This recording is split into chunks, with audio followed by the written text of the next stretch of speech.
الشيطان الرجيم بسم الله الرحمن الرحيم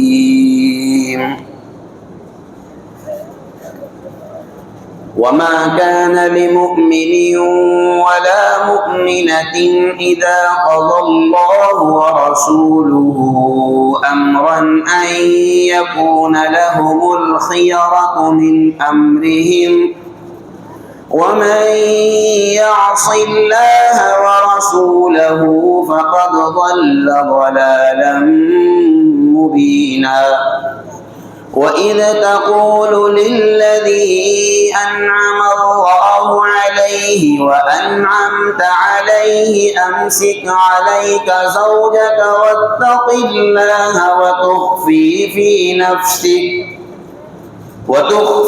في نفسك ما الله مبديه وتخشى الناس والله أحق أن تخشاه فلما قضى زيد منها وطرا زوجناكها لكي لا يكون على المؤمنين حرج في أزواج أدعيائهم إذا قضوا منهن وطرا وكان أمر الله مفعولا۔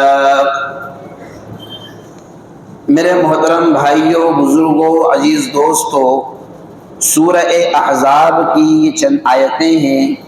اللہ تبارک و تعالی نے ان آیات میں بہت ہی اہم مضمون کی طرف اشارہ فرمایا ہے، اس لیے میری آپ سبھی حضرات سے بہت ہی مؤدبانہ عاجزانہ درخواست ہے کہ آپ بہت دھیان سے سنیں۔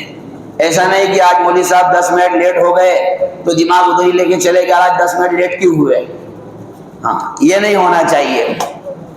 اور آج تو ویسے بھی 17 رمضان ہے، ہر آدمی سوچتا ہے کہ آج جنگ بدر کا تذکرہ ہو تو یہ بھی ایک مجاہدہ ہی ہے، 10 منٹ لیٹ ہونا یہ بھی ایک مجاہدہ ہے، یہ بھی ایک محنت اور مشقت کی بات ہے کہ ساری رکعتیں 6-6 7-7 منٹ کی ہو رہی تھی، آخری کی 4 رکعتیں 10-10 منٹ کی ہو گئی، یہ بھی ایک قسم کا مجاہدہ ہے، ہونا بھی چاہیے کبھی کبھار اس طرح۔ بہرحال اللہ تبارک و تعالیٰ نے ارشاد فرمایا کہ کسی مومن مرد اور کسی مومن عورت کے لیے اس بات کی گنجائش نہیں ہے کہ اللہ اور اس کا رسول ان کے حق میں کوئی فیصلہ کر دے تو وہ وہاں اپنا کوئی اختیار یا اپنا کوئی مشورہ یا اپنی مرضی کی کوئی بات چلائے۔ یعنی اللہ اور اس کے رسول نے اگر فیصلہ کر دیا تو پھر اپنی مرضی چلانے کی گنجائش نہیں ہے۔ اور آگے فرمایا کہ جو شخص اللہ اور اس کے رسول کی نافرمانی کرے گا اللہ تبارک و تعالی کے نزدیک اور فقط ضل ضلالا مبینا، اللہ اور اس کے رسول کی نافرمانی کرنے والا شخص کھلی گمراہی میں مبتلا ہو جائے گا۔ یہ ہے آیت کریمہ کا ترجمہ۔ اب اس آیت کا پس منظر کیا ہے، تھوڑا اس کو دھیان سے سننے کی ضرورت ہے۔ تھوڑا کاجو بادام لگیں گے یہاں پر، سحری کے دیسی گھی کے پراٹھے کو تھوڑا تازہ کرنے کی ضرورت ہے کہ ایک صحابی ہیں حضرت زید ابن حارثہ رضی اللہ تعالی عنہ،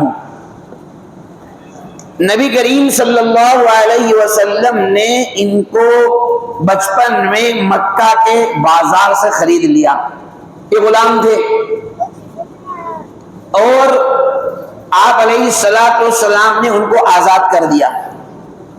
آزاد کرنے کے بعد اپنے ہی گھر میں ان کو رکھ لیا، اپنے ہی گھر کی ممبرشپ ان کو دے دی، اپنا متبنہ بنا لیا، لے پالک بنا لیا آپ نے، اور آپ نے ایسی تربیت کی پھر حضور کی تربیت صلی اللہ علیہ وسلم سارے باتیں فیل ہو جاتی ہے، آپ کی تربیت کے بعد تو کچھ کہنے کی گنجائش نہیں رہتی ہے۔ اتنی مشہور ہو گئی یہ بات کہ یہ زید آپ صلی اللہ علیہ وسلم کے بیٹے ہیں۔ پورے مکہ میں مشہور ہو گیا اور سب جگہ یہی مشہور ہونے لگا کہ یہ آپ صلی اللہ علیہ وسلم کے بیٹے ہیں۔ لوگ زید ابن محمد کے نام سے ہی ان کو جانا کرتے تھے۔ چنانچہ اللہ تبارک و تعالی نے ایک آیت کریمہ نازل فرمائی جو اسی سورت میں شروع میں ہے، اور اس میں یہ ہے ادعوہم لآبائہم هو اقسط عند اللہ۔ سب سے پہلے تو اللہ تعالیٰ نے یہ کہا کہ کسی بھی انسان کو اس کے باپ کے علاوہ کسی دوسرے کی طرف نسبت کرنے کی گنجائش نہیں ہے۔ اولاد کو اس کے جو ماں باپ ہیں، اوریجنل سگے ماں باپ، انہی کی طرف ان کی نسبت کی جائے۔ اگر کسی نے گود لے بھی لیا ہے تو اس کے ماں باپ وہی کہلائیں گے، وہی مانے جائیں گے جنہوں نے اس کو جنم دیا ہے۔ اللہ نے اس کی نفی فرمائی کہ آپ ایسا نہ کریں کہ جیسا کہ حضرت زید کو جناب رسول اللہ صلی اللہ علیہ وسلم کی طرف نسبت کر کے زید ابن محمد کہا جانے لگا تھا۔ پھر ہوا یوں کہ حضرت زینب بنت جحش رضی اللہ تعالی عنہ نبی کریم صلی اللہ علیہ وسلم کی پھوپھی زاد بہن، آپ کی پھوپھی کی لڑکی حضرت زید رضی اللہ تعالی عنہ کا ان سے نکاح ہوا۔ نبی کریم صلی اللہ علیہ وسلم نے فیصلہ کر دیا کہ نکاح زید کا زینب سے ہونا ہے۔ حضرت زینب کے گھر والے اور حضرت زینب کا کچھ وقت کے لیے ارادہ نہیں ہوا، لیکن اللہ تبارک و تعالیٰ نے یہ آیت کریمہ نازل فرمائی اور کہا کہ اگر اللہ اور اس کے رسول نے فیصلہ کر دیا ہے تب تو ماننا ہی پڑے گا۔ مشورہ رسول کا، نبی کا مشورہ ہو تو اگر مشورہ نہیں مانیں گے تو اس میں کوئی گناہ نہیں ہے۔ مشورہ نہیں مانے تو اس میں کوئی گناہ نہیں ہے۔ اس کی بھی مثال میں آپ کو دیتا ہوں۔ ایک صحابی ہیں حضرت مغیرہ رضی اللہ تعالی عنہ، اور ایک صحابیہ ہیں حضرت بریرہ رضی اللہ تعالی عنہ۔ بریرہ حضرت مغیرہ کے نکاح میں تھی۔ اب حضرت بریرہ کو ان کے غلام، ان کے آقا نے جب آزاد کیا، پہلے وہ باندھی تھی، وہ جب آزاد ہوئی تو شرعی قانون یہ ہے کہ آزاد ہونے کے بعد، آج بھی مسئلہ یہی ہے، اگر کوئی عورت کسی کی باندھی ہو اور وہ کسی شخص کے نکاح میں ہو تو آزاد ہونے کے بعد اس کو اختیار ہے، وہ چاہے اپنے اسی شوہر کے نکاح میں رہے، چاہے وہ نکاح ختم کر دے۔ لوگ کہتے ہیں عورتوں کے لیے کچھ ہے ہی نہیں، عورتوں کو تو کچھ رکھا ہی نہیں اسلام نے۔ بتائیے یہ کتنا بڑا اختیار ہے کہ آزاد ہو گئی، چاہے اس شوہر کے پاس رہے، چاہے اس سے طلاق لے لے، اور نہیں، اگر وہ نہیں دے گا تو بھی دینا پڑے گا اس کو۔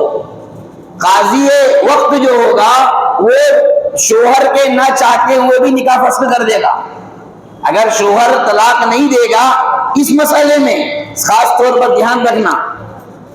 حضرت بریرہ رضی اللہ تعالی عنہ کو اس کا اختیار تھا، انہوں نے کہہ دیا مغیرہ کے ساتھ نہیں رہنا ہے، کیونکہ حضرت بریرہ رضی اللہ تعالی عنہ خوبصورت تھی، اور حضرت مغیرہ جو تھے وہ اتنے خوبصورت نہیں تھے، ان کا رنگ سانولا سا تھا، شکل صورت سادی تھی۔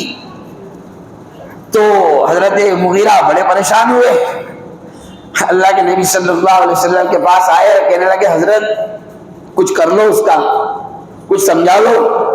بریرہ کو بلا کر کے آپ ہی ہو جو سمجھا سکتے ہو، اور آپ کی بات کوئی ٹالنے والا نہیں ہے۔ حضرت نبی کریم صلی اللہ علیہ وسلم نے حضرت مغیرہ کو بلایا اور حضرت بریرہ کو بلایا اور کہا کہ مغیرہ میں کیا کمی ہے؟ اللہ رسول پر ایمان رکھتا ہے، پکا سچا مسلمان ہے، 5 وقت نمازی ہے۔ تو حضرت بریرہ نے سوال کیا یا رسول اللہ یہ آپ کا حکم ہے؟ کیا کہا؟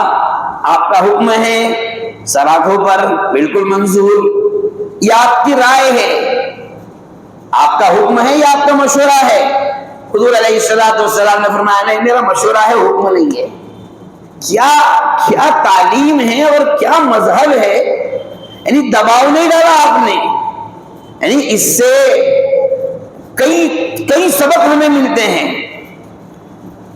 حضرت بریرہ کہنے لگی اگر آپ کا مشورہ ہے تو مشورہ ماننے نہیں ماننے میں یا رسول اللہ میں آزاد ہوں، میں اس میں آزاد ہوں، اللہ نے مجھے اس کا اختیار دیا ہے۔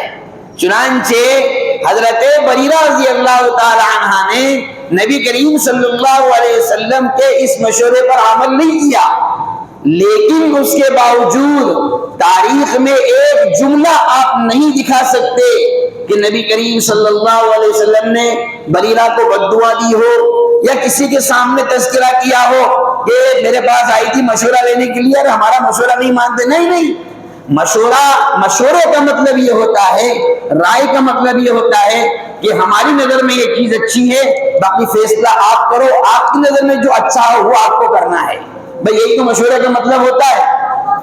ہمارے درمیان میں آپس میں جو تسیم چلتی ہے، جو اختلاف چلتے ہیں اور جو لڑائیاں چلتی ہیں اور دلوں میں آپس میں جو دشمنیاں پنپتی ہیں، اس کی وجہ ہے ہم کسی کو مشورہ دیتے ہیں تو حکم سمجھ کر دیتے ہیں، اور اگر ہمارا مشورہ نہیں مانا تو اس سے سلام کلام بند کر دیتے ہیں، بات چیت، ارے یار اپنی بات نہیں مانی اس نے، پھر اگر خدا نہ خواستہ، خدا نہ کرے، کبھی نہ کرے، ہرگز نہ کرے، ہزار بار نہ کرے، آپ کے مشورے کے خلاف چلنے کی وجہ سے کچھ الٹا ہو گیا، دیکھا ہم نے تو پہلے بولا تھا، کیا کہتے ہیں، ارے ہم نے تو پہلے سمجھایا تھا ایسا کر لیں، میرا مشورہ نہیں مانا نا اس وجہ سے ایسا ہو گیا، جبکہ ایسا نہیں ہے، آپ کا مشورہ ماننے کی وجہ سے، ایسا نہ ماننے کی وجہ سے نہیں ہوا۔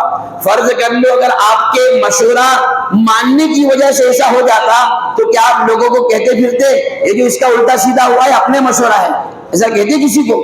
بتائیے، ارے اگر الٹا سیدھا ہو جائے، اگر کوئی شخص نقصان ہو جائے تو آپ کہتے کہ یہ جو نقصان دیکھ رہا ہو اس کا سامنے والے کا، یہ اپنے ہی مشورے کی برکت سے ہے، کبھی بولا آپ نے؟ کیوں؟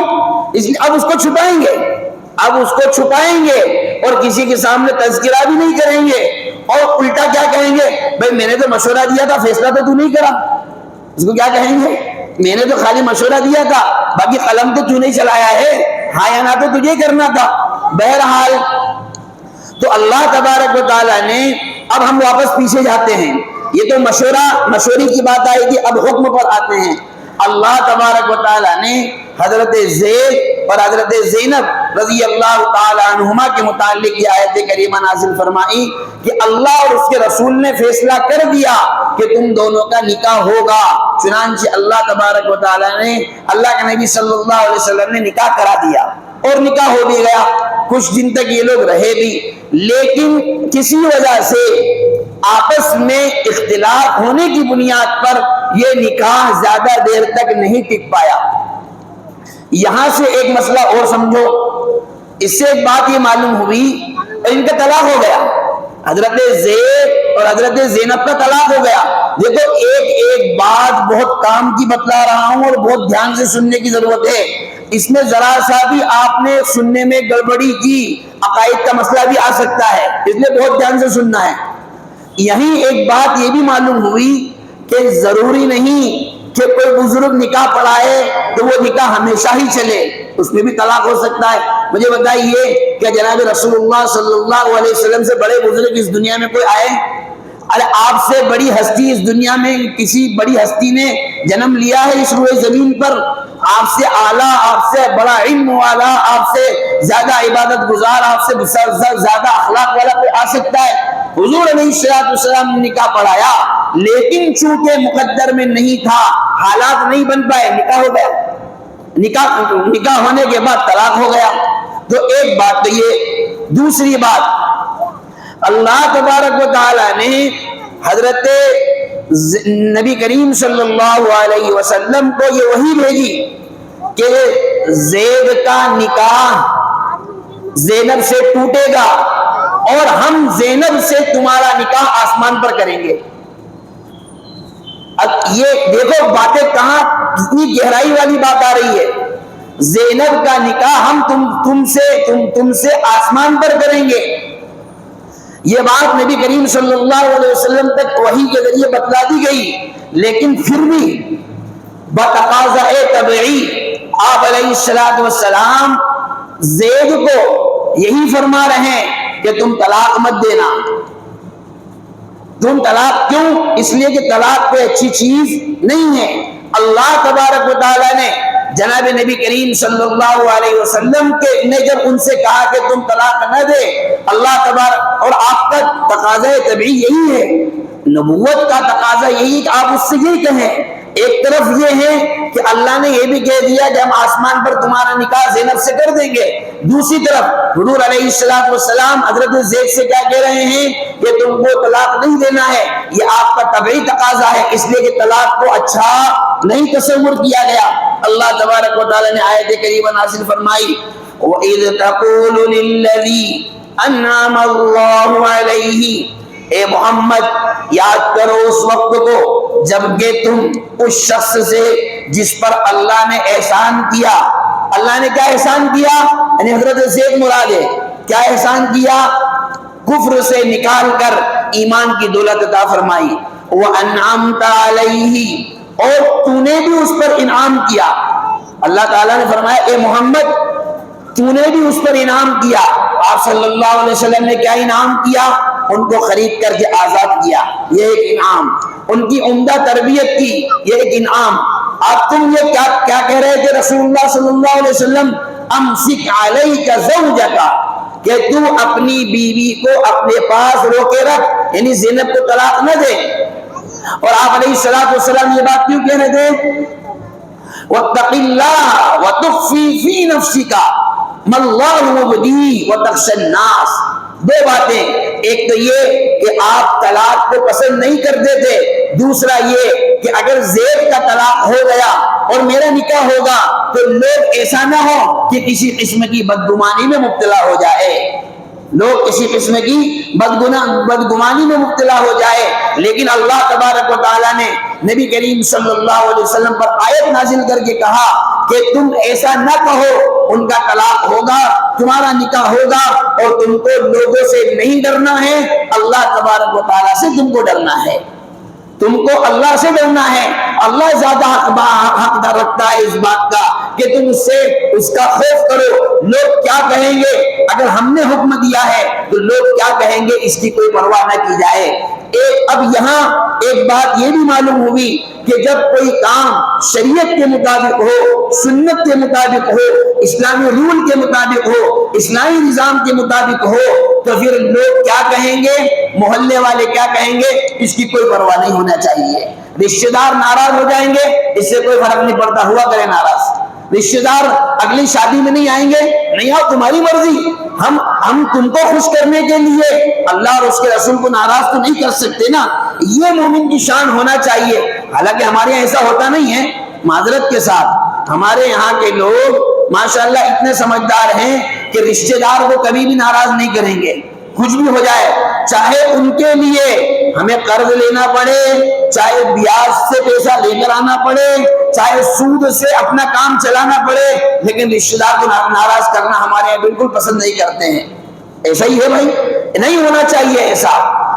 اول مقصود اللہ اور اس کے رسول کا حکم ہے. بہرحال اللہ تبارک و تعالیٰ نے حضرت زید رضی اللہ تعالیٰ عنہ کو جب یہ آیت نازل ہوئی کہ تم ان کو زید ابن محمد نہ کہو، یہ واحد صحابی ہیں. حضرت زید تمام 1,24,000 25,000 سے زیادہ صحابہ میں واحد صحابی ہے جن کا تذکرہ قرآن میں ہے. نام لے کر کے اللہ نے ان کا تذکرہ قرآن میں کیا.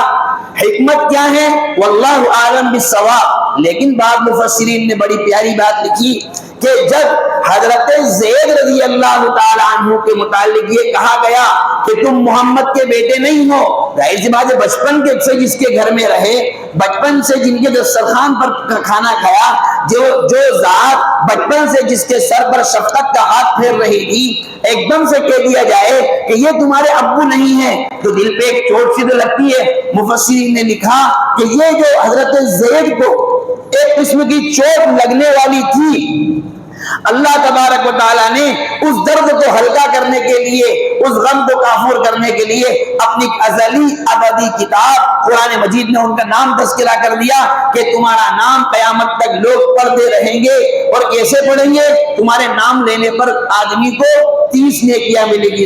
لفظ زید پڑھنے پر کتنی نیکیاں ملے گی بھائی؟ ایک حرف پر جب 10 نیکیاں ملتی ہیں تو زید کہنے پر کتنی نیکیاں ملے گی؟ 30 نیکیاں ملے گی۔ یہ اللہ تبارک و تعالیٰ نے ان کے غم کو ہلکا کرنے کے لیے اعزاز دیا۔ اب یہاں خوش باتیں سمجھنے کی ہے۔ ہمارے معاشرے میں یہ جو ہم کسی کے بھی بچے کو لے کر کے پھر اپنا نام چڑھا دیتے ہیں، ایک تو اس میں احتیاط کریں۔ دوسرا، اگر کوئی بچہ کسی کو گود لیا ہوا ہے اور اس کے ماں باپ آ جائیں تو جن لوگوں نے گود لیا ہے وہ بھی اور وہ بچہ بھی اور اس کے سگے ماں باپ بھی اس بات کو پسند نہیں کرتے کہ اس بچے کو یہ کہا جائے کہ اس کے ابو یہ ہیں۔ ہمارے معاشرے میں، آپ کے یہاں اجین میں پتہ نہیں کیا ہے، میں نے اپنے یہاں جو دیکھا ہے وہ بتا رہا ہوں۔ سگے ماں باپ بیٹھے ہوئے ہیں اور اس کے وہ ماں باپ جنہوں نے پالا ہے وہ بھی بیٹھے ہوئے ہیں۔ اب اگر اس بچے کے مجھ کو یہ کہا جائے کہ بیٹے تمہارے ابو امی یہ ہیں، تو وہ ابو امی کہتے تھے نہیں ہم نہیں ہیں، یہ ہیں جنہوں نے پالا ہے، یہ تو کوئی بات ہی نہیں۔ ارے بھائی ماں باپ تم ہی ہو، اس کے قیامت تک تم ہی رہو گے۔ وہ ان کو پال پوس کر کے بڑا کر لے، اتنا کھلائے پلائے، اتنی مالداری ان کو دے دے کہ امبانی اڈانی گروپ دونوں پھیل ہو جائے اور یہ ان سے بھی ٹکر لے لے، تو بھی تم کبھی ماں باپ نہیں بن سکتے۔ معلوم یہ ہوا کہ نسبتیں اپنے ماں باپ کی طرف ہونا چاہیے، ایک بات۔ دوسری بات، یہاں آ کر ایک بات یہ معلوم ہوئی کہ محض زبان سے کہہ دینے سے کوئی کسی کا بیٹا نہیں بن جایا کرتا، محض زبان سے کہہ دینے سے کوئی کسی کی امی نہیں بن جایا کرتی، کوئی کسی کی پھوپھی نہیں بن جایا کرتی، کوئی کسی کی بہن نہیں بن جایا کرتی۔ اللہ تبارک و تعالیٰ نے جو رشتے جس کے بنائے ہیں وہ رشتے وہی تک رہیں گے، ان کو حدود سے تجاوز کرنے کی گنجائش نہیں ہے۔ لہذا اس معاملے میں احتیاط کی جائے کہ ہم بچوں کی نسبتیں ان کے اصل ماں باپ کی طرف کریں۔ بچوں کی نسبتیں، اگر آپ کے یہاں بچے نہیں ہیں تو کوئی بات نہیں، آپ نے کسی بچوں کو تربیت کے لیے لیا، کسی بچے کو پرورش کے لیے لیا، اور اگر ایسی احتیاطی تدابیر، محرم غیر محرم کا بھی تو مسئلہ آتا ہے، اگر تمام احتیاطی تدابیر اختیار کر لیا آپ نے، جس میں شرعی پردے کا بھی آپ نے اہتمام کر لیا، اس کے باوجود بھی بچے کی نسبت اس کے اوریجنل ماں باپ کی طرف ہی کی جائے گی۔ یہ کیوں نہیں کرتے کہ ہم پرورش کر لیں اور یہ کہیں اس کو، بچے کو اس کے ذہن بنائیں کہ بیٹا ہم نے تجھے پال پوس کر بڑا کیا ہے لیکن ہم تمہارے ماں باپ نہیں ہیں، تمہارے ماں باپ تو یہی ہیں۔ یہ ذہن ہم کیوں نہیں بناتے ہیں؟ یہ تو صریح قرآن کے حکم کے خلاف ہے۔ لہذا اس معاملے میں بہت غور و فکر کی ضرورت ہے، اور ہمارے معاشرے میں جو بے احتیاطیاں ہوتی ہیں اس کو بھی ضرورت ہے۔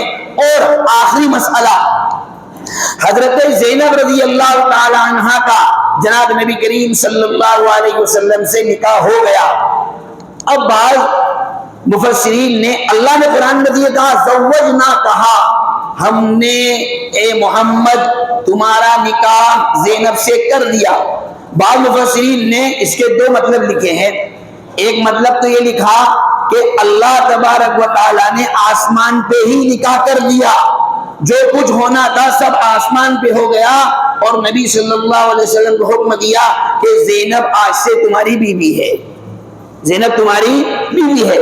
ایک تو یہ، اور ایک مسئلہ بعض حضرات نے لکھا ہے کہ اللہ تبارک و تعالیٰ نے نسبت اپنی طرف کی، لیکن زمین پر بھی جو سے ایجاب و قبول ہوا کرتے ہیں ویسے ہی آپ علیہ السلام کا نکاح ہوا۔